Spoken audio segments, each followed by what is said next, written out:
Hello everyone and welcome back to Disco Elysium. This is episode 8, where last time we explored more in the cursed bookshop, meeting the novelty dice maker, and then we did some light reading. So we did a lot of the bookshop centric things where we figured out that the curse is just capitalism and that we learnt some solid information from books. We lost track of time. It's currently 10 p.m. We had a chat to the Sunday friend, the smoker on the balcony's Sunday friend, and now we're picking up exactly where we left off at 10 p.m. So it's nighttime. So, you know, there's not much we can do at this point in time, but we are going to still check some things off the list before we hit the hay. For example, we do have the actual dice to pick up, the dice for the Wirral board game, the Wirral board game, made out of alligator bone. So that's going to be exciting. We'll get to that definitely at some point. Our character looking absolutely fabulously appropriate for his line of work. We're definitely smashing it out of the park from a fashion point of view, which is just really great. You know, I think that's awesome. I might just quickly take a peek. In here, and we should be able to finish some thoughts soon as well. I'll try and see if we can finish some thoughts maybe before we go to bed. We do just have enough money to pay Gart for another night in the room. I made sure that we at least had 20 real left over, despite slight frugal spending, you know. So we'll just have to see how we go. So a couple of things that we've got on the list to run through that we can have a look at, I believe, is definitely running the serial number on the boots on the shortwave radio. We're going to pick up the dice in about an hour's time, so I could probably afford to, if I really needed to, maybe read a book to pass the time again. But who knows? Who knows if I need to? We might just be able to speak to enough people to get this running. So I'm going to use the shortwave radio to pass the time. Inside, before we pick up some dice. A radio microphone. Pull out the radio. 57, how may I assist you? Alright. Alice, can you run a serial number from a pair of armored boots for me? Sure, officer. What's the number? And the make of the armor, if you know it. E50.100.1000. The make and model of the armor is Fairweather T500/VE. Got it. I'll contact the ICP database immediately. Call back tomorrow. Hopefully they'll have dug up something useful by then. Yes, call back tomorrow. So there you go. So it's handy for us to have done this before we go to bed. The International Collaboration Police, ICP, is an inter-Isoleri law enforcement service. The crown jewel in the moral intern diadem, alongside EPIS and the coalition government. Nice. Alright, I'm done with the radio for now. 57, over and out. In the cabin, you see. Alright, we out of here. We did exactly what we needed to do. So we'll follow that up tomorrow. Alright, because we're kind of late. Of course, Measurehead's still there, though. I was like, because it's late at night, everyone's left. We haven't been down here this late before, which is interesting. But if we go and hang out around here, naturally, Measurehead will still be waiting. We have to go and get our jacket, I think. We've got to do that acrobatics check to sneak in here. Otherwise, it's just this. Last we saw, your race was being superseded by the Seminese. Ooh, there's literally a newly added dialogue option here. It was your people who put that dead body up there. Your people should help me get it down. That's a rough one. To get into the harbor. Try the jump. Up there on the roof. It'll be worth it. Else there is little choice but to figure out a way to deal with the man. Yep, savoir-faire is like, hey man, Make the roof jump. Now, our savoir-faire is at 4. We have 3 skill points, actually. I really should... Okay, that's a good idea. Let me... We got some things that are pretty low. If we look at our inventory... Okay, the flare-cut trousers. I think the jump is savoir-faire related, so I'm going to need to put on these. Now, our reaction speed is the only minus at the... Oh, no, actually, never mind. Authority and suggestion is also lower. I think I can afford to take off some of this now. I don't need to be dramatic. I don't need to be dramatic anymore. Instead, physical instrument. Maybe some interfacing instead of electrochemistry. I like that, you know, you need to dress for the occasion. You need to dress for the occasion. You know, let's put the beanie back on. The glasses give us a... Okay. That's fine. I don't think that's going to matter too much. Spirit decor, conceptualization. What do we currently got on? Drama and electrochemistry. Yeah, I don't really think we need that. There we go. Let's just get dressed. Okay, so it's just authority and rhetoric that we're currently on a minus. There we go. Okay, so our savoir-faire should be at 5. We'll see what the skill will be before we do the skill check, but having 3 skill points is pretty handy. The precarious world has 2 hours left. I don't know which one. I really don't know which one I want to choose first. We did get, you know, this partway through White Morning. I think I want to do Mazovian socioeconomics, but I don't know. These are all pretty high, which is nice. I really want to upgrade some physical things, I guess, to make them stronger.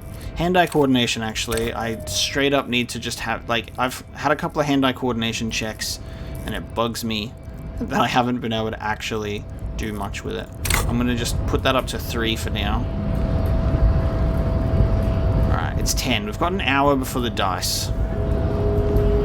So maybe we should be good and try and sneak into the harbor while we're here. Maybe just in case we need a different tool and I already have it equipped, I will get rid of my tear bag for now because I don't even have anything in it. So let's do that. We got this. We got this. I'm feeling lucky this time. So we're going to go behind the whirling and rags. Actually, just before I go behind the whirling and rags, what does it look like right now inside here?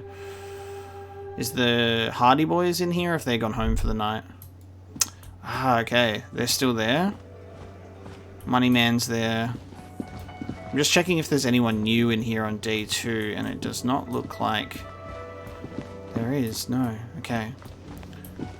So before we go to bed, we'll do our final rounds of the whirling. I love the music in the whirling and rags, don't you? It's very nice.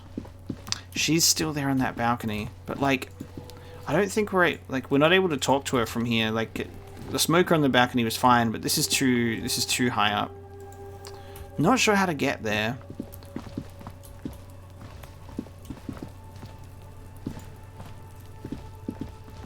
Imagine if I click on that and then my character will just automatically just boonk. Just scale the building. We'll figure it out. There's 2 entrances.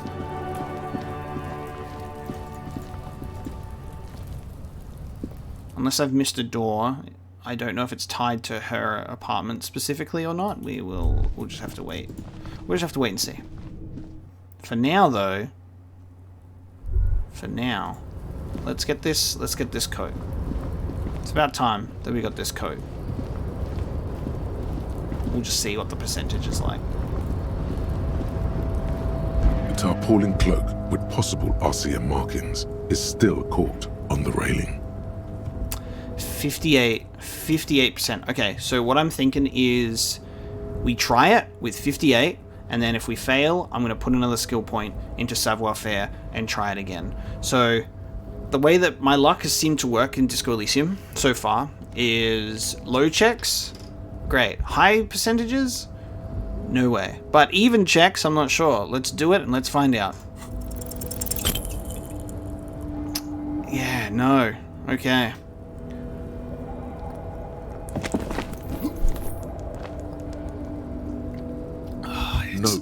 no.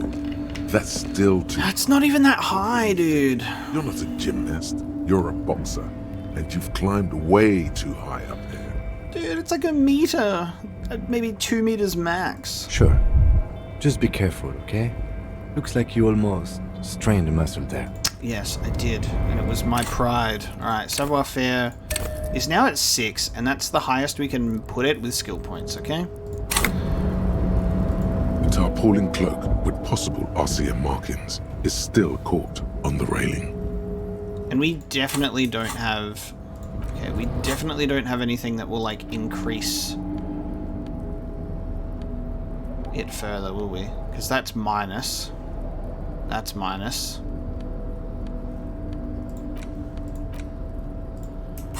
72%. The tarpaulin cloak with possible RCM markings is Okay, still we finally got the cloak, dude. We finally did it. As you leap in the air, a chilly breeze engulfs you, sharpening your senses. Close your eyes and let your senses take in the world around you. Ankles tingling from the tension, blood roaring in your ears. You are ready for your rendezvous with the concrete pavement below. Hell yeah. He's so on the money, Bratan! Just imagine yourself dual-wielding a bottle and a flaming cigarette whilst airborne! Continue the voyage through the salty air. Nice. As the concrete floor welcomes you, you realize it's been a while since you felt so alive, alert, capable. Must be the adrenaline. Must be the adrenaline. I knew you could do it. My climbing down might not have been as disco as your jump, but at least we can explore the harbor now. Imagine just climbing down, Kim. With your feet firmly planted on the concrete, Where's my the screen? noise of the harbor rushes back in. There it is. Okay. Jacket time. Spirit to corpse. +1 shivers as well. RCM patrol cloak. Yes, dude. Okay. Yo. Actually, that looks so sick. That looks cool. A police cloak made from heavy tarpaulin. It would be a nigh wind and waterproof if there weren't 3 bullet holes scattered on the surface. The signature white rectangle of the RCM covers the garment's back, taking back the streets and know thy neighborhood. Hell yeah, dude. You see this guy? This just screams RCM. That's disco, baby. Alright. Love to see it. I got it. Okay. Now what's this? Where does this go? It's late, so I don't know how much harbor exploration we're actually going to do. I'll keep an eye on it to get to 11, because that's when I need my dice. Something I'm actually thinking about, because it says, you know, it'll be ready in 8 hours, but like, everyone usually goes to sleep around this time, so I wonder if either the dice maker runs late into the night, or she's gone to sleep and we just have to wait until morning, but we'll find out. The radio is emitting strange buzzing sounds. A giant arse print on the pillow and a pattern of coffee rings on the armrest. Someone is habitually chilling next to the radio. Alright, well, if we are potentially gearing up to have a conversation with someone, I will also make sure that we have some different things going. So I'm going to have drama, I'm going to have electrochemistry. I have some... Oh, it's a -1 to suggestion, so I don't know about that. Hang on a minute. So savoir-faire is... Urges you to be better, to be disco. Slipped by others. So this is more of an acrobatic mobility thing. The King of Cool. So I think I can afford to take some minuses for that. To have some electrochemistry and some composure. A spirit to corpse of shivers. I'll keep that on. I'm gonna try and get into the zone of switching stuff around, you know what I mean? I'm gonna try to get into the zone of changing my clothes and my appearance for what I am assuming could be our next couple of, you know, encounters or something like that. To give me an edge. Fashion, baby. An imposing combination of a punch clock and a payphone is looking down at you from the wall. A note on the side says, "Tokens unavailable due to strike. use change. I'm not going to insert 10 cents right now, but I'll have a look at this later. So, I think this is the phone that works, right? I think this is the phone that we can use. I don't think we need to use a phone right now. I wonder if I could make a call on behalf of the cryptozoologist's wife, Lena. La Fume, Volume 1, Number 4. That's the White Antlers, right? So is this a communism book? The leading intellectual organ of Martinez communism offers a radical Mazovian perspective on a range of contemporary issues. The cover features a stylized portrait of the late King Fristle with a pair of white antlers growing out of his head. The front of this quarterly journal features a large satirical portrait of the late King Fristle. From the sides of his head, a pair of white antlers spread to the corners of the cover. Why Fristle? Because Fristle was incompetent, foolish, and cruel. In short, the embodiment of everything the communards wished to overthrow. It's satire, you see. We'll flip through the pages and we'll see what catches our eye. To your disappointment, there aren't any full-color pictures to direct your attention. Just column after column of closely set text, interrupted occasionally by little doodles in black and white. No advertisements, you notice. So who's funding this radical commentary? After rifling the pages with your thumb several times, you return to the table of contents. The magazine is divided into several sections: international developments, Kunst und Kultur, and local concerns. Just inside the cover, there's also an editor's note. All right, let's read the editor's note. Comrade, as you know, this journal takes its name from Mazov's immortal expression, du cristal à la fumée. This was his way of describing the way the rigid, crystalline structures of capitalist ideology turn to smoke under communism. But, like the structures of capitalist ideology, we too are at risk of going à la fumée, unlike many publications which are content to spoon-feed their readers reassuring drivel. La Fumée is committed to telling the radical truth, even when that truth may drive away potential subscribers. Only 4 issues in, and it sounds like they've already alienated their readership. Nailed it. Perhaps they've overestimated the market demand for this kind of commentary. So please, if you value our radical Mazovian perspective on contemporary politics, culture, and international affairs, please consider subscribing today. Yours in struggle, the editors. Play it cool. Pretend everything's in order. You flip back to the front of the magazine. The table of contents unfolds before you. Actually, you know what? Give me a second. Comrade, but only perhaps. So please, if you value our radical Kim, Mazovian I think this perspective is a communist on magazine. politics, What do you expect? It was laying around the office of the Debarders Union. They're probably bankrolling the thing. Okay. you flip back to the front of the magazine. The table of contents unfolds before you. It's like no harm in whispering it to him. I want to catch up on international developments. This section includes a long, tedious critique of the latest round of free trade negotiations between the EPIS nations and the Free State of Semenine. You also skip over an article about heavy fuel oil smuggling along the Messina border, something about bear wrestling in Samara, book riots in Yugograd. Whoa. Bear wrestling. Flip back to that. Alright, let's see what this bear wrestling is all about.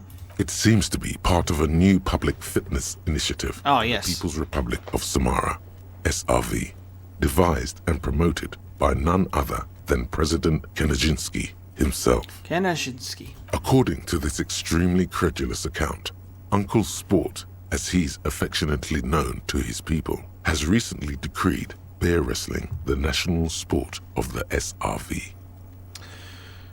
Hang on, tell me more about this Uncle Sport. Based on the description in this article, he appears to be an extremely competent and democratically elected president. Sapormat Sport Kenajinsky is well into his third decade as president of the SRV. Outside Samara, he's known for three things: brutal repression of internal dissent, monumental corruption, and a near pathological obsession with physical fitness. Great. Now let's get to the bear wrestling. It's quite straightforward. A standard match features one man, or in some cases woman, against one bear. 2 competitors, 1 ring, 5 rounds, or until incapacitation. According to the SRV's Ministry of Information, the program has been a tremendous success. Public support stands at 87%, and youth obesity and alcoholism rates are down 12% and 7% respectively. This is the SRV we're talking about. If you think those are the real numbers, there's probably a guy who wants to sell you a bridge in La Shirt. Well, I guess it's hard to fight a bear if you're out of shape. That's very much the idea. President Kaczynski has long maintained that a strong body is the best defense against capitalist aggression. Kim, do you think there's any chance our case will take us to the SRV? The Samaran People's Republic? No, I should expect not. Why do you ask? Why do I ask? I was thinking it might be fun to partake in a bear fight. I mean, we might see it, considering I'm not so physically ready for a fight with my character. It might be fun to partake in one though, Kim. I suppose that would be something to see. The lieutenant seems amused at the thought of you wrestling a bear. You flip back to the front of the magazine. The table of contents unfolds before you. What is Kunst and Kultur? Something in culture, right? Something in culture? It takes a moment, but gradually it dawns on you that Kunst und Kultur must mean arts and culture. Why they decided to title this one section in Volda is beyond you.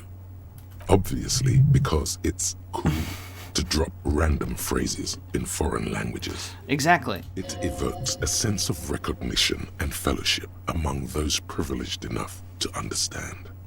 As you leaf through this section, you come across several reviews of recent radio plays, as well as a brief artist spotlight featuring a local artist identified only as CS. Okay. The main feature, though, is a long essay titled Tip Top Tournée, a critical Mazovian perspective. Read the profile of CS. This so-called artist spotlight is really just a brief Q&A, made all the briefer by the subject's evident hostility to her interviewer. Just a moment, what is this tip-top tournée? The actual article is surprisingly light on details, but after skimming a page or two, you gather that it has something to do with motor carriage racing. Alright. If you don't follow it, you only ever hear about the ludicrous sponsorships and obscene death toll. Alright, let's see what these communists have to say about Tip Top. You think you're settling in for a relaxing recap of the most recent season, maybe sprinkled with some nice anecdotes about a few of the more colorful drivers. Instead, you find yourself skimming a 10,000-word feature about all the politically problematic aspects of Tip Top Tournée. Wonderful. Wait, what's wrong with Tip Top? Where to even start? For one, there's the crass commercialism of its sponsorships, and then there's the practically criminal emphasis on deadly motor crashes. Hang on, who wrote this stuff? Oddly enough, this article has 2 bylines: Nastep Encolada Bernal and Exilus Buka. There's no way those are real names. Wait, why aren't they real names? Have you ever met anyone named Exilus? Come on, they're plainly pseudonyms. What's so bad about sponsorships? Under capitalism, the article says, every pursuit has its price. Every pleasure, even one as elemental as the joy of racing others around a track, is reduced to an advertising opportunity. Yeah. Thus, the so-called tournée becomes a competition between increasingly meaningless brand signifiers. Your discount laundry detergent racing against a pack of Astra cigarettes, or even a Frita. Right, but then you get to see them crash. And that precisely is what's problematic about it. Were it not for the promise of random, spectacular violence, audiences would quickly lose interest. At the end of the day, it's the destruction of these 750,000 real racers that you're really watching for. Wow, you're right. I really am just in it for the violence. You see, one cannot avoid the conclusion that Tip Top Tourney is simply the apotheosis of spectacular entertainment under capitalism. Kim, do you know Tip Top Tawny is actually an orgiastic ritual of capitalistic destruction? I had no idea. I can safely say the thought had never crossed my mind, Detective. I wonder what else is really just a metaphor for life under capitalism. I'm sure most things are, if the young men who wrote this article are to be believed. If I had to wager, I'd say they've never even seen the inside of a motor, much less a motor race. I take whatever they write with a large grain of salt. You flip back to the front of the magazine. The table of contents unfolds before you. Okay, let's see what they mean by local concerns. Unsurprisingly, much of this It's almost section 11. is taken up with articles declaring unqualified support for the dock workers' strike. You skim the headlines. Paint the harbor red and white. Martinez tames the wild pines. A city in revolt.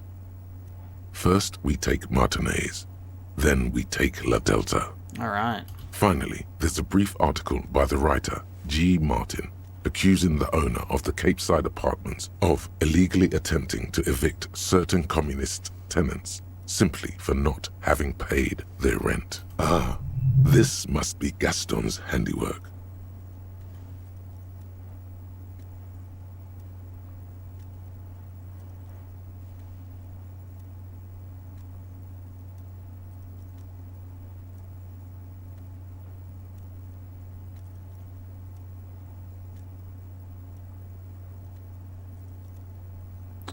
Wouldn't it be better for everyone if labor and capital could reach some reasonable accommodation?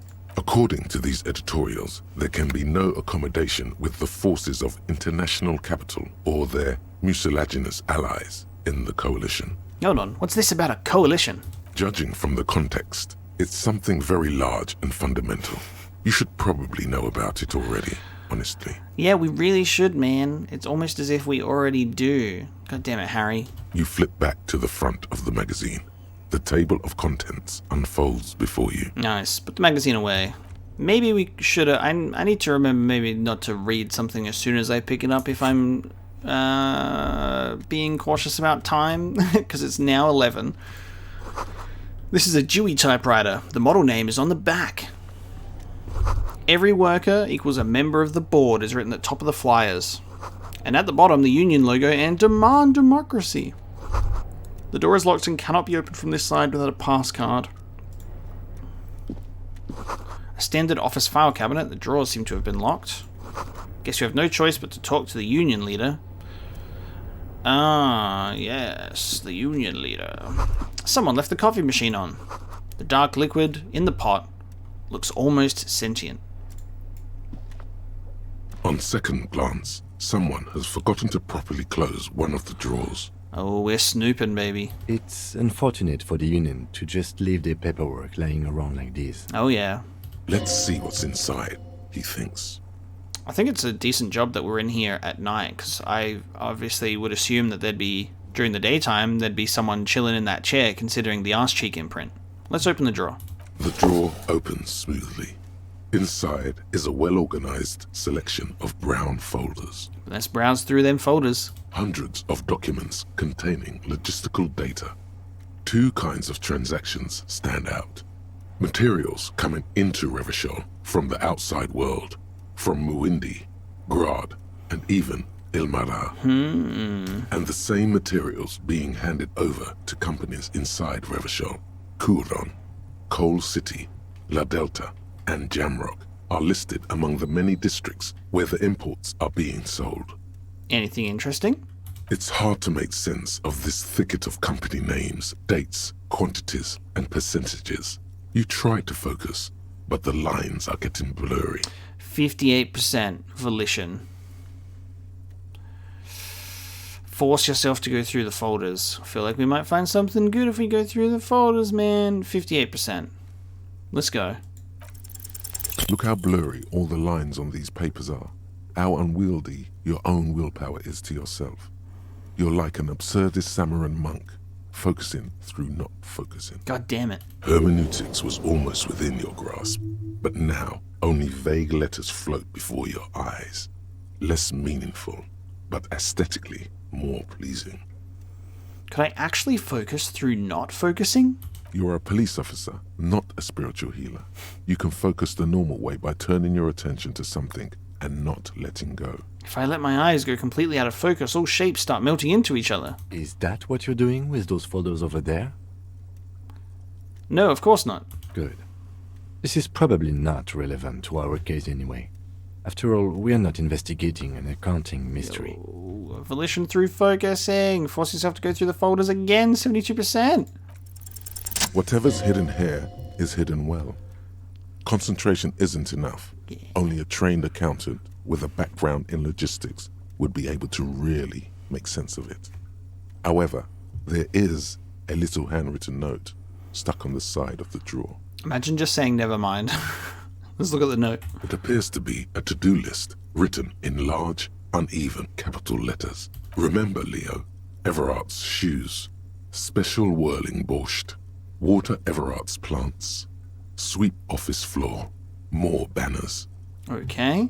All items on the list have been crossed out, and the note itself is crumpled. Look, Kim, a to-do note with a list of errands for Everard. Everard Clare, probably. The head of the Debarders Union. One of his aides must have left it. Nothing incriminating here. Okay. I don't know, man. Plants. The special borscht seems a bit odd in the list. Yeah, we can just check that out at the whirling, I guess. What is so special about this borscht? Code for drugs? Booze? Blood? You don't know what borscht is, electrochemistry? Come on. You've clearly never dated a Russian before. Oh, borscht. It's something. It's something. Yeah. Take another look at the note. Remember, Leo, Everart's shoes. Yeah. Special whirling borscht. All items on the list Right, have been close the crossed drawer. out. The drawer slides shut smoothly.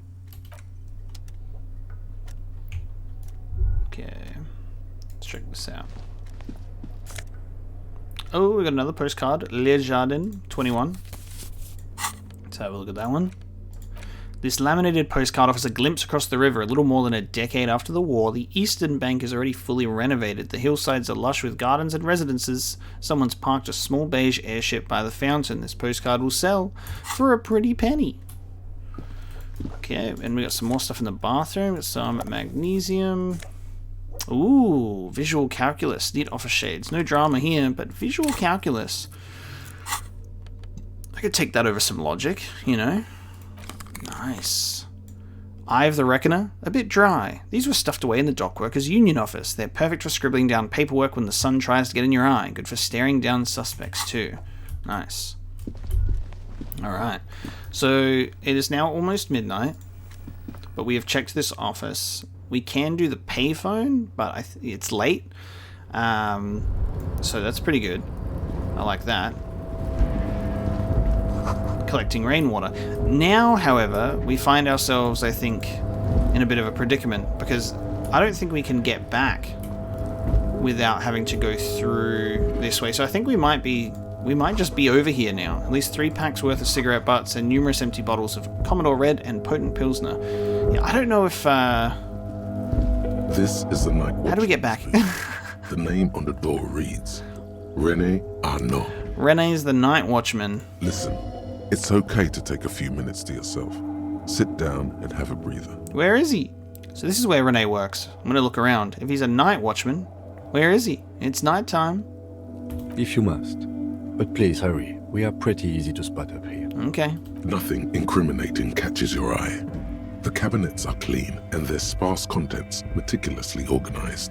There's a framed photograph on the table. Looks like the inhabitant is rather pedantic when it comes to order. Take the picture. It's a black and white photo of a young couple out in a street fair. The man, René, is dressed in a Royal Carabinier uniform. The girl is young and very pretty. She is smiling playfully at the camera. Cute. Why did you take that picture of René?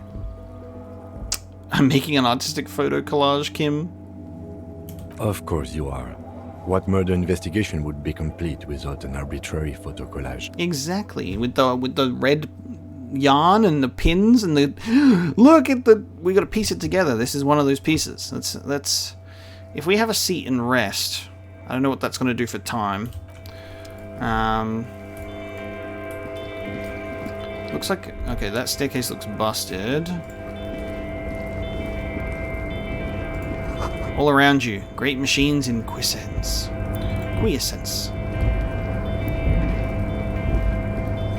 White pine trees are printed onto the screen covering. Looks like a forest under snow. Where are you going? I'm looking at this. A composite eye of halogen lights watches you, emitting a low buzz. Halogen lights. Okay, now from here... This looks like a lift that'll take us down.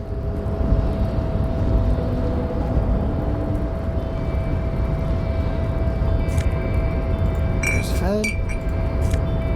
Money. You see faded industrial lettering on the platform. Kvalsund.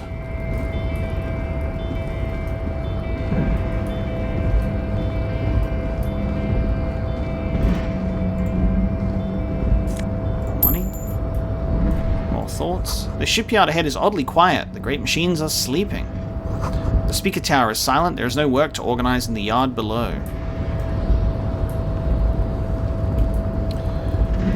Well, that hanging out with the dice worker, the dice maker might have to wait.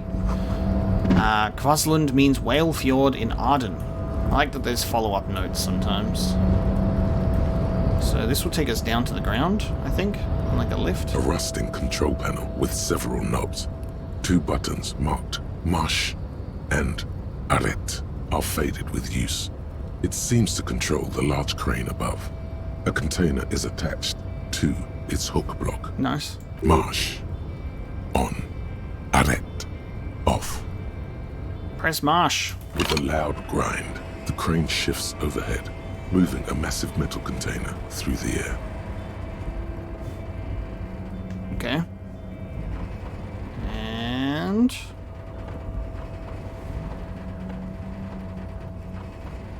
Okay. We're gonna find out what's in this metal container then. Oh god, what's happening? Are we good? Okay. And with a surprisingly quiet thunk, the crane places the container down. Okay. The harbor sleeps as the strike rages in the distance. The crane can rest again, now that its purpose has been fulfilled. Its purpose? What do you mean? Moving this container, of course. For this purpose it was built. For this purpose it has acted. And now it will rest. Okay. I can't see how that was worth the wreckers, except for seeing the crane in action, which I admit was satisfying. Alright. If we press off, does it go back? Let's leave. Okay, I was thinking it might be the controls for like this, and then this would like go down. Let's go have a look. Yeah. Before you stands a cargo container. Just one of many in the yard. Lieutenant, I think there's something special about this container. Is this like your thing with that wall again? Maybe. I can't tell. I think we should investigate further. You do? Because I don't. Wait, why not? There are a million containers here. Why are you fixating on this one? It was hanging from the crane. You just picked one out because you wanted to interact with a cargo container. Well, yeah. We are not here to interact with containers. We are here to get the body down from the tree. Oh, it's midnight. It's too late for that. Let's knock on the door. No reply. The knock produces a hollow ring of metal. Doesn't sound like there's anything inside the container. Open the door. You attempt to turn the handle, to no avail. The doors seem to be mechanically locked. Okay. To your left, the lieutenant considers your actions with some puzzlement. What? Persuade the door to open. Erratic yet thorough. Been in the world for 2 days. Precarious world. Money is all about trust. 8%. We can retry it and we'll level up our rhetoric. So let's roll it, baby. 8%. Bam! Why are you even trying to open a door with rhetoric? But what if it was a success?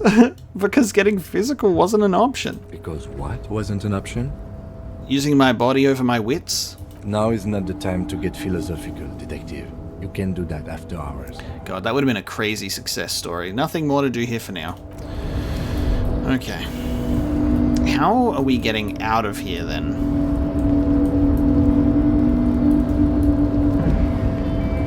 Because I need a pass key. Because if we go down through there, that's the door that needs a pass key to open. Which means, I guess, we just have to continue to go straight ahead. And we just have to go further into the docks. Okay. Sorry, Novelty Dice Maker. Ooh, Faun Ultra Series gloves. Half-light. Okay. The musk of oil and rust comes from the chasm in front of you. Smells like blood. Electrochemistry or half-light. Let's do that. Who knows? Who knows what'll happen? I wonder if interfacing could have come in handy.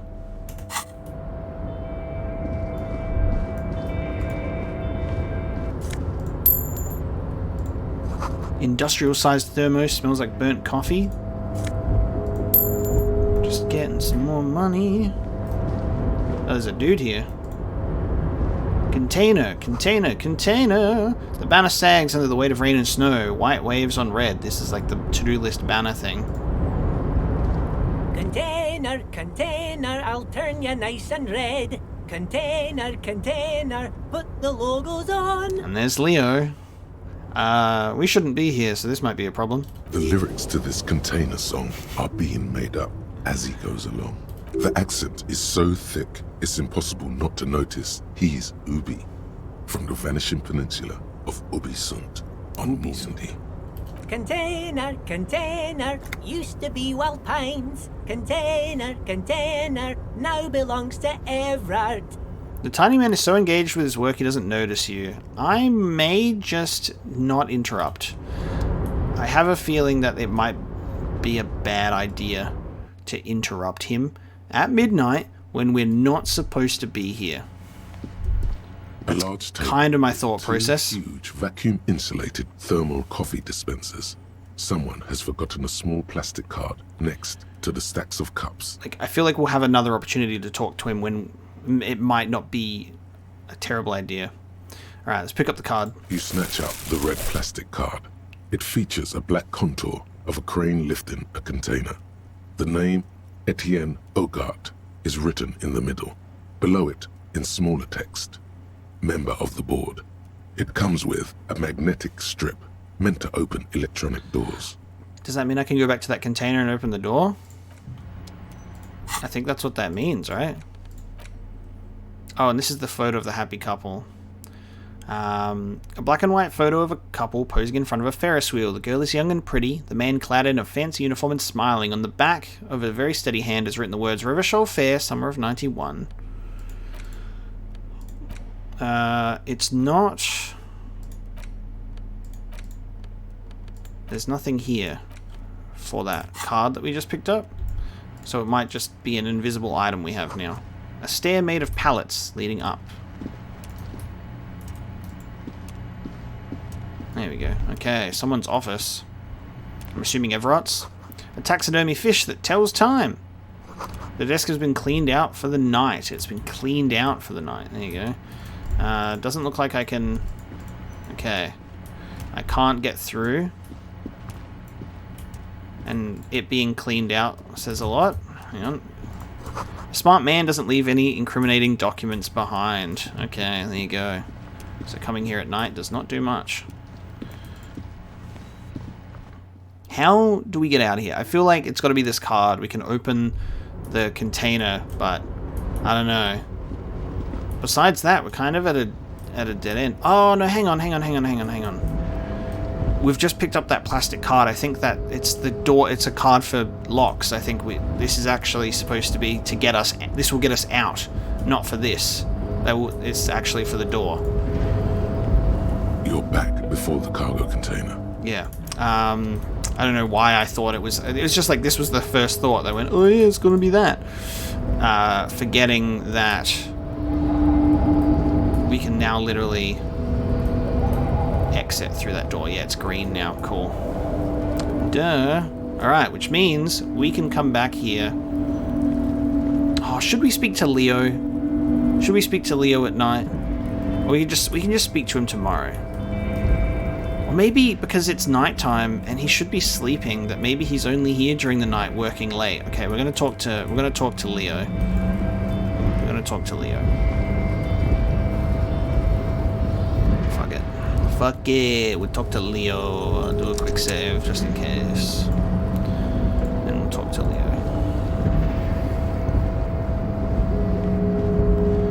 Leo! I'm gonna interrupt you. Container, turn you nice and red. Container, put the logos on. He's got such good rhymes, dude. He's got bars. The lyrics, the accent is... Hi. Everard, he looks after everyone. Huh? Well, hey there.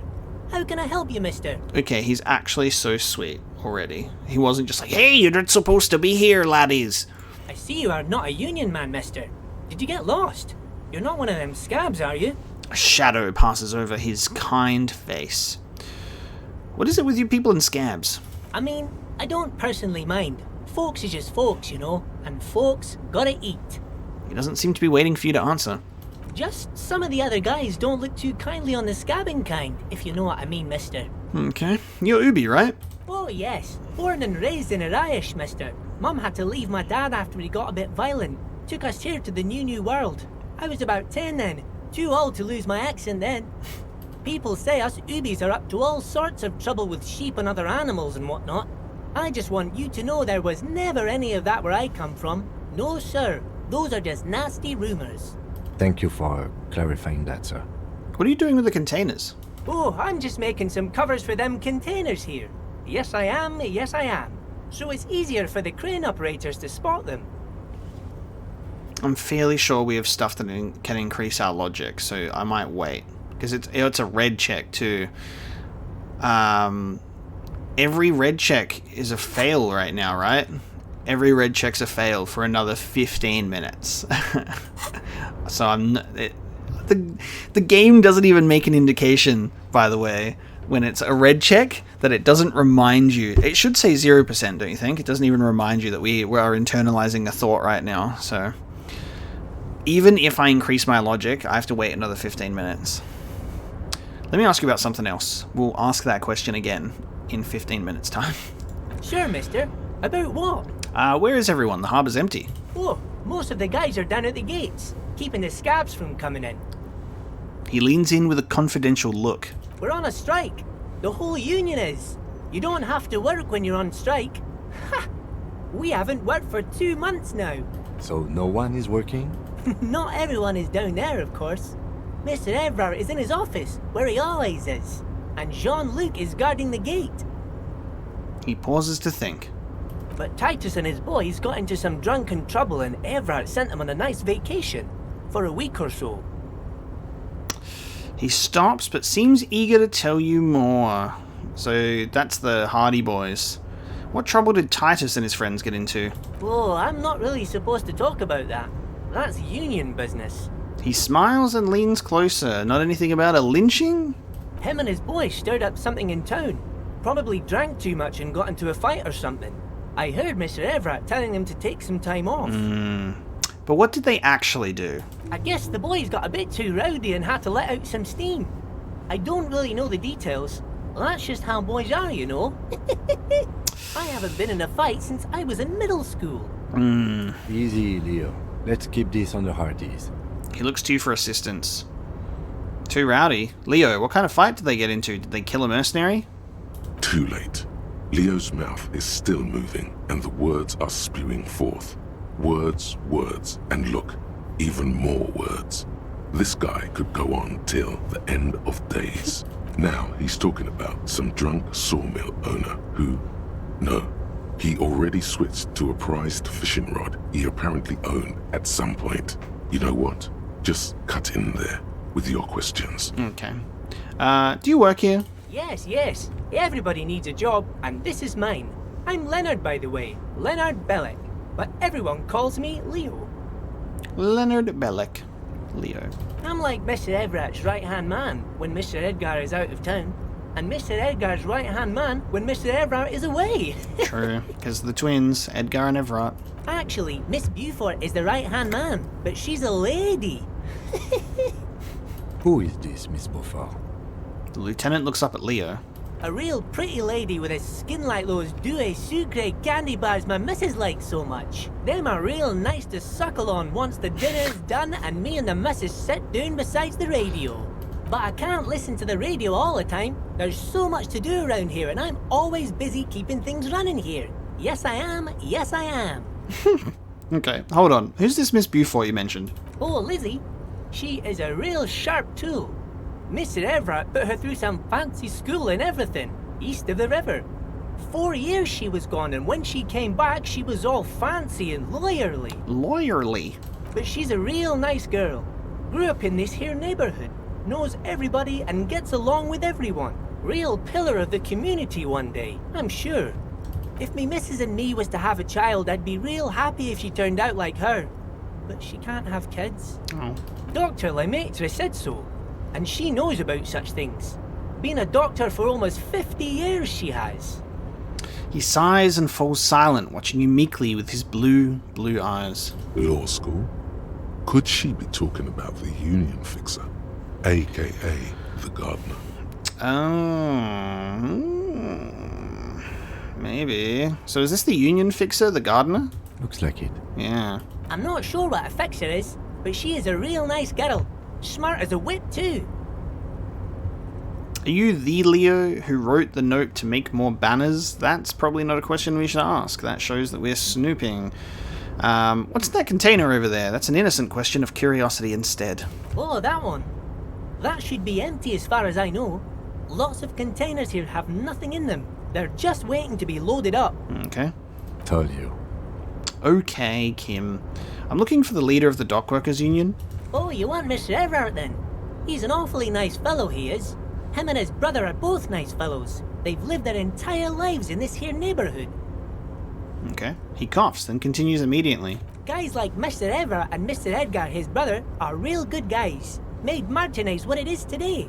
Mr. Everett and Mr. Edgar and I went to the same school we did when we were boys. Easy now, Leo. I just want to know where I can find this man.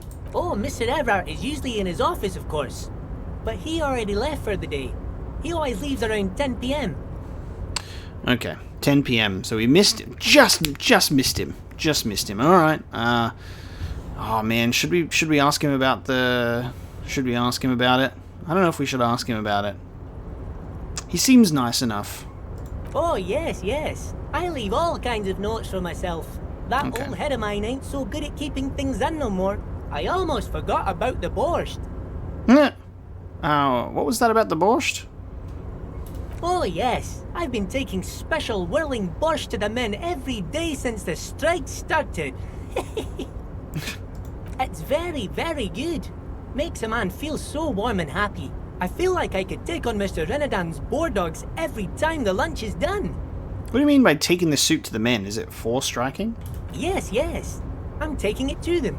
The borscht keeps them happy and in fighting spirits. Makes you all warm inside. They brew it in the whirling in rags. Hold up. Who makes it at the whirling? Oh, the whirling's cook. He makes it. Them is always talking with Mr. Manana in that weird language and laughing together. He doesn't speak what we speak. He's from Grad.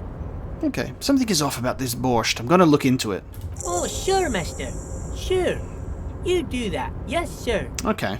He didn't actually understand what you meant, and now he's just nodding along. Okay, I'm off. Bye-bye now. Okay. I was getting worried for no reason. I was trying to think of it from a realistic perspective of like, hey, we're kind of not supposed to be here, like snooping around here, but Leo is just so seemingly like just like innocent and sweet that he doesn't even care, answers all of our questions, even when we're like asking him, hey man, we were just literally snooping. And he's just like, and he just answers the questions and then we get tasks out of it. So I was being maybe like too cautious. more cautious than I needed to be. So I'm glad that we went back and had the conversation with him. And now we can actually get out of here and we can go through here tomorrow. So we have not needed to get physical with Measurehead, because we could have totally took him on if we needed to, but we don't need to. So we're just going to let him think that he's beaten us, but really, we have beaten him. Now, let's see. We're not trapped in the docks, which is good. We're not trapped in the docks. So let's see if we're able to meet with the dice maker. Okay. See if we can meet with the dice maker. So it's currently, we're an hour late. We're an hour and 20 minutes late to picking up the dice. Does she work into the night on a Tuesday night going into early Wednesday morning? We don't know, but we're going to find out. We're going to find out.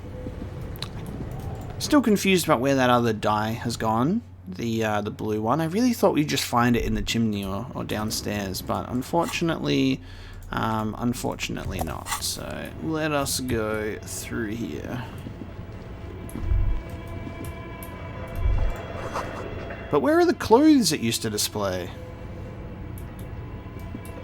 Where are the clothes it used to display? Nope, she's still here. Nice. She working late into the night. There you go. Time for my dice. Oh, it's you again. Are you looking for a die? Breakthrough imminent. Oh, right, the breakthrough. I need to ask him that question, which is a red check. Well, I mean, it's been 8 hours. I'm sorry. I'm a bit overloaded just now, so I can only produce 1 die per customer. Wait.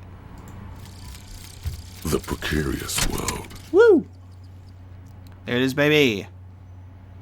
How not to lose. It is impossible not to. The world is balanced on the edge of a knife. It's a game of frayed nerves. You're pushed on by numbers and punitive measures, pain, rejection, and unpaid bills. You can either play, or you can crawl under a boat and waste away. Turn into salt, or a flock of seagulls. Your enemies would love that. Or you can fight. The only way to load the dice is to keep on fighting. How not to lose, impossible not to. The world is balanced on the edge of a knife. It's a game of frayed nerves, pushed on by numbers and punitive measures, pain, rejection, and unpaid bills. Yeah, fucking hell. Bonuses. Critical success and failure thresholds lowered by 1. That's nice. Okay. That's nice. That's good for rolling. That's good for dice rolling. I like that. I like that a lot.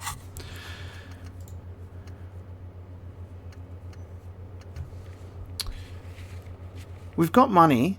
Be ready in 8 hours. It was filled at Tuesday at 3:15. 8 hours from 3:15 is 11:15. Is it because we didn't arrive exactly after? Like, we should be able to pick it up, right?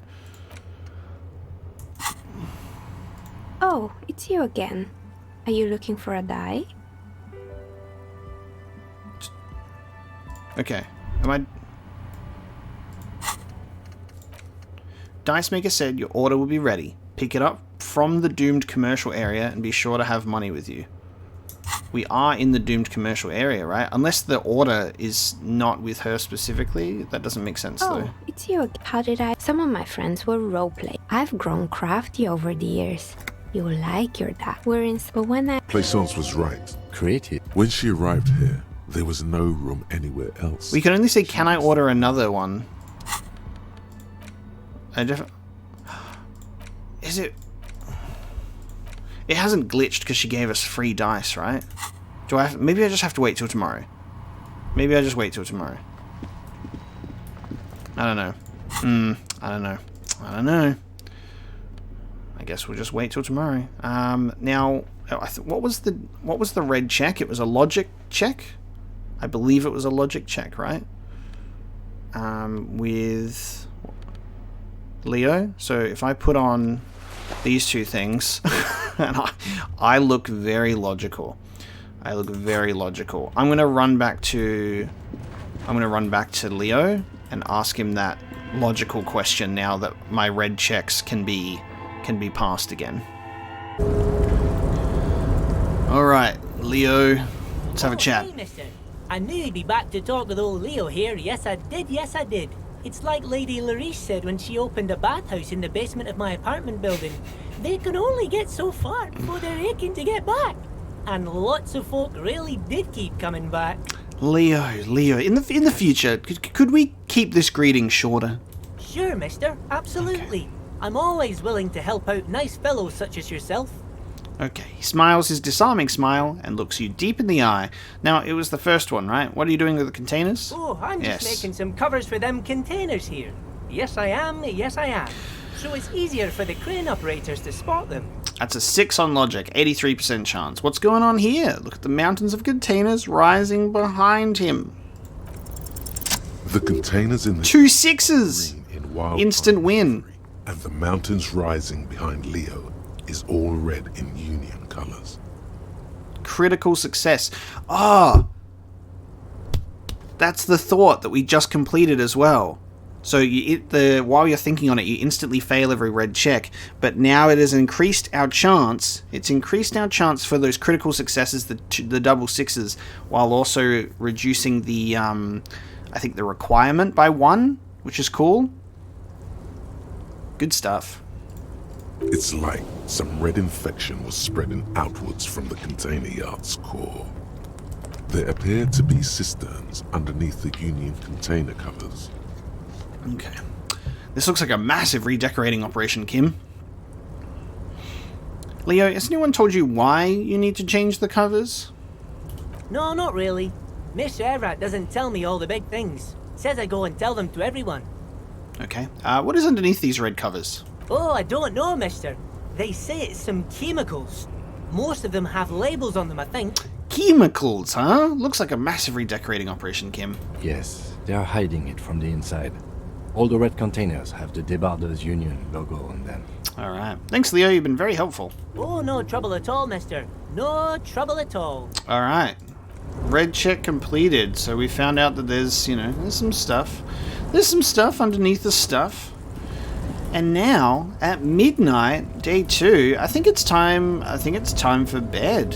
I genuinely think it's time for bed. So it's time for us to get out of here. I actually wonder if this is still on, right? Let's press off. The plane does not return to its original position. Okay. It does not move at all. Okay. Well, we busted it. When you turn it off, it's off. It's properly off. There you go. Alright, so we're gonna head back to the Whirling. Is Gart still awake? Does he go to sleep? Have we missed our chance to sleep in our bedroom? I've been too scared to find out. But because we've pushed it a little too late. Also, I don't know what's going on with the whole dice situation again. Like that's something I'll check tomorrow, because it was like come back in 8 hours and we came back in 9. So we'll just have to see if that's because we were too late, or whether is it because we got gifted some free die that I'm not allowed to actually get the die I ordered, even though I'm allowed to order them. I don't know. All around you, rain falls on the great city of Rivershot. Rain drips from the eaves and floods the gutters, washing the filth away. Wow. Okay. Massive zoom out. Shivers coming in. The spring thaw must be here. The snow is melting. What am I doing? Looking up at the sky, cold water dripping from your hat. Damn. Just having this thought come in, like, as the thought coming in. As the rain falls as at midnight, getting very pensive right now. What do I see? Grey sky like great battleships, clouds colliding with one another. Rain falls down on the world. How does it feel? Humid. Your coat shields you from the rain while the city shivers around you. What's in the west? Sheets of rain over the water. A flight of stairs leading into the ocean. Wave after wave washing the coast of Martinez, with its motorboats and gently swaying reeds. The ruins of a half-sunken sea fort crumble On an inlet beyond the Bay of Revachol, ghosts rise into the sky. Who are you, ghosts? The skyscrapers of La Delta, the financial district. Faint golden light seeps from the office windows. Will you ever go there? Will I? No, you are just one of the hundreds of thousands who watch them rise across the bay from Martinez every day. What is down the shore? Urban coastline, rain dripping off Eternite-covered roofs, cinder blocks left over from half-finished construction, a defunct research and development building, once seized by revolutionaries. An old wooden church stands on stilts above the water. And beyond that? Coal City, end of all lines. Run your fingers through your dampened hair. Your hair is an oily mess flecked with ash from neighboring coal plants. Smokestacks rise somewhere in the distance. What's in the east? The great gates of the industrial harbor are locked. A chill runs down your back. You shudder like an animal trying to shake water from its hide. Clench your teeth to stop shuddering. Shake your shoulders again. Shake your shoulders again. You shudder, looking down at your feet. Dirty rainwater runs veins into the plaza's snow. Two green snakeskin shoes stand at attention on the mosaic paving of the plaza. Ah, I am wearing those shoes. You're right. What's in the north? Capeside apartments. Tower blocks crowd one another. 4.46mm bullets still lodged in their war-torn stone walls. Hallways collapse from the mortar hits of a war that was lost long ago. Clotheslines go to waste in the rain. Radios play. Midnight news and reruns. And closer to here? A yard. Rain falls onto the roof of a woodshed. Coal leaks into a puddle beneath a dead man's feet. He swings from a tree, bloated. Droplets of rain slip from his cold cheeks. What's in the south? A traffic jam. Rain thrumming on the roofs of motor vehicles. Inside, drivers watch water streaming down their windshields. The statue of a king shudders. He too is cold. The canal bridge has been raised. What's on the other side? The road ascends. A raised motorway loops above the ghetto. Beneath its concrete columns, a sea of rooftops, woodwork, and tar stretches northward. 4-story buildings as far as the rain can fall. The snows melt in Jamrock. We really got Harry going, where the hood, where the hood, where the hood at? I have a brother in the cut. Where the hood at? Where the hood, where the hood, where the hood at? Why am I not here? Why am I not there? To be in Martinez, where no one goes, at the runoff point of a long-forgotten canal, in the whitest part of town, in the shadow of the day the revolution failed. What am I doing here? Standing in the rain, looking north, where Jamrock Rock City stretches inland. Shudder and look further. In the rain-swept distance, above the rooftops of Jamrock, a repurposed silk mill stands perched above the motorway exit. Precinct 41 hunches in the rain. Your vision blurs. You wipe your face with your hand. The rain stings your eyes, making you look up and blink. What's above? Coalition aerostatics hang like apparitions under the cloud cover. Way up there, where rain forms, rotors flutter silently. Your sight clears. And what's below? Collapsed storm drains, old sewage systems flooded with rainwater. Hidden weapon caches from the revolution. Doors leading down to Le Royaume. The catacombs to which, for 3 centuries, they delivered the blue-blooded dead. The blue-blooded dead. Motherfucker. This rain will not let up anytime soon. At least we are dressed for it. Let's keep moving. That was awesome. Shivers is cool. That was sweet. In we go. What's the whirling like after midnight? Oh wow, yep, it changes. There you go. So there is actually a full proper change after midnight. Gart is there, because who else we got to talk to pay for our room? Union's gone. Lena's gone. Okay, I thought so. Closing time. Still some people here. Now, we have 2 skill points. My suggestion really needs to be higher. It's like the fact that it's on 2 is killing me. It's killing me. I'm going to put a point into suggestion. I must have I've got it on -2 right now. What is going on here? All right, get this hat off. I don't need your logic anymore. Stick this beanie on, and it's the white satin shirt with conceptualization. Let me put on my drama. Half-light. Composure. Savoir-faire. Electrochemistry. Reaction speed. Right. Alright. The fishnet, dude. The fishnet. Logic minus authority. Visual, calculus, drama. There we go. Put some stuff on. I need my suggestion to just, there we go. That's good shit. That's what I like to see. Okay. Let's save. Let's have a chat to Gart. Can I help you? He arches an eyebrow about my bill for tonight. Got the 20 real? I do. You tired, boy. You've been waiting up for me to go to sleep. 20 real for the night. Good. You got the room for the night, but remember, you'll need another 20 real tomorrow. Okay, yep. We gotta make some money tomorrow. How could anyone forget, asshole? Thank you, Half-Light. Half-Light popping in there because we've actually got some points in it. It's tuning in. Alright, it's bedtime, Kim. Which means it's another attempt at the goddamn mirror. It's another attempt at the expression in the mirror. The door is closed. Try the handle. This door can only be opened with a key or from the inside.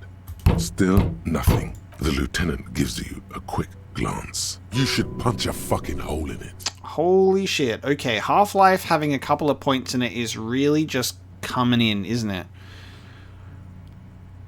I'm gonna suppress that urge. The murmur in your ears recedes slowly. Your breathing normalizes. That's one lucky door. Dude.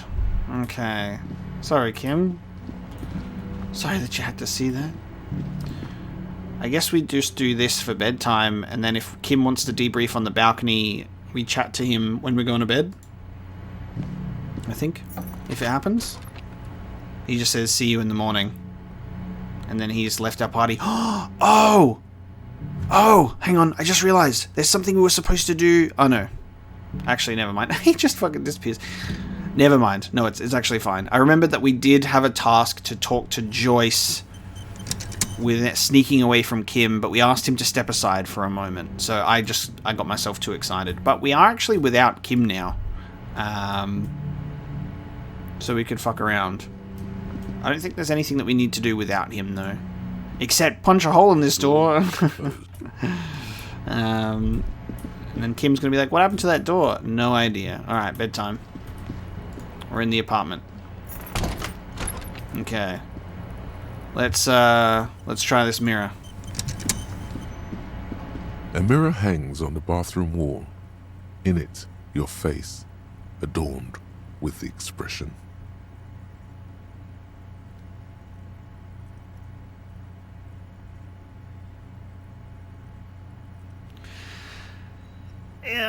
It's an electrochemistry, so hold on a minute. It's an electrochemistry. So what we want to do is we want to chuck that on. Chuck that on. Chuck that on. We are very electrified right now. Our electrochemistry is at 5. We can upgrade it if we want to. But let's have a look at the percentage now. A mirror hangs on the bathroom wall. In it, your face, adorned with the expression. Okay. We know the origin. We recited the poem. It's at 58%. We can try it. And if we fail, we can put a point into electrochemistry and try again. But this is an option to stop the expression from happening. There is also another one that is interfacing. I need to change that with my gloves to use our chain cutters to fix the faucet. All right. Let's attempt to stop the expression from happening. It's like something snaps in you. There it is. A nerve ending. A thought. A sadness. Your face in the mirror is suddenly clean of the layer that had distorted it for God knows how long.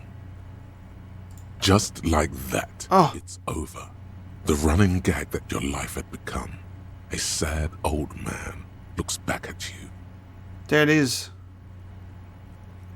Our expression is now just... Oh. Use your chain cutters to fix the faucet. Stop steam from fogging up the mirror. Our face has changed. We're no longer doing the expression. Our life has changed. It's over. It's over. Okay. Interfacing. Is there anything else that gives us more interfacing? I don't think so. But what I will do is I want to get myself back in my other clothes again. Pretty sure that was it. Okay. On the bathroom wall. Ooh. Okay. Your face. Now without the expression. It's just hairy. Now without the expression. It's just hairy. Hairy Harry. This is a white check. 28%. Even with the gloves, it's still 28. That didn't change anything, did it? Oh, I didn't even change the gloves. Silly me. A mirror hangs on the bathroom. 42%. That's better. Your face. Now, the chain cutters slip out of your hands as you attempt to twist the faucet into place. Well, you know one thing for sure. You've probably never been a plumber. Okay. Our interfacing is on a 4. Okay. Well, we tried. We did it, though. The expression is gone. And it's bedtime. The bed is still cold from the broken window, and not too inviting. But it's yours. You've earned it. Let's go to sleep. Let us go to sleep. The bed is still cold from the wind blowing in from the broken window. The mattress creaks as you close your eyes and try your hardest to fall asleep. Here we are again, my broken bud. The waves are coming, carrying you away. But you can't go. No, you have to stay. Always half aware of yourself. Curse being half aware of myself. You're not cooperating, brother man. Why? It's your disgusting body. Even through your sleep you feel a vague discomfort suffusing it. Your belly and your sides are unpleasantly tender. You wish you could curl up into a fetal ball of safety. But you cannot, because of the pain. The pain? That pain in your right side is your enlarged liver, by the way. As for your kidneys, you've really been compounding the damage lately. Yeah, I'm not doing so hot, am I? I'm an artist, and liver damage is my art. Oh yeah, baby. Frame your suffering as a masterpiece. Only one problem. No one's watching. It's boring, buddy. Boring as death. You're just stuck here, in the half-world. Could try looking at other people. Really looking. But why would you want to start doing that?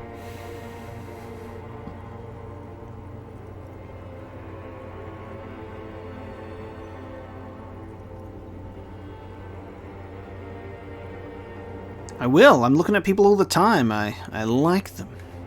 Do I like them? Just get me out of here then. Back to the other place. Oh, baby boy, you're already in the other place.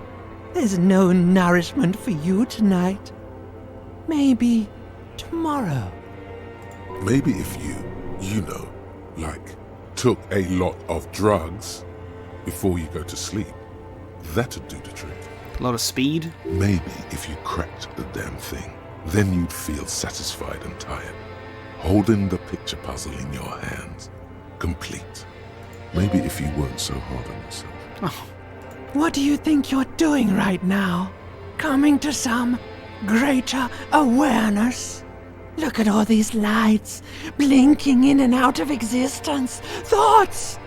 You're just pretending that you're asleep, even to yourself, while the world goes on without you. Let it. Let it. But it never seems to let you go, does it? Time to rise and wipe that shining sweat off as best you can. Gather your bearings. Rock and roll. Superstar cop, open your eyes. Good morning. It is a brand new day. Oh. It is most certainly a brand new day. 7:30 on day 3. There it is. Okay. How exciting. Having a look at our journal. We got the special burst. We're going to potentially pick up this dice from the dice maker. It is Wednesday, my dudes. We've got the option to close the water lock and running the number on the victim's armor. So we've got some stuff. We've got some stuff to do. And on the map, we have more white checks. Updates to the white checks to go and have a look at as well. So that's going to be great. We'll have a look at that. But I think with this one, guys, we've slept. We're on day 3. And we are going to bring this episode of Disco Elysium to a close. So we got our police coat, snuck into the Union building a little bit, had a bit of a snoop, and we've slept off the long and arduous day. And we will pick this one up next time. So thank you so much for joining me for this episode of Disco Elysium, and I will see you then.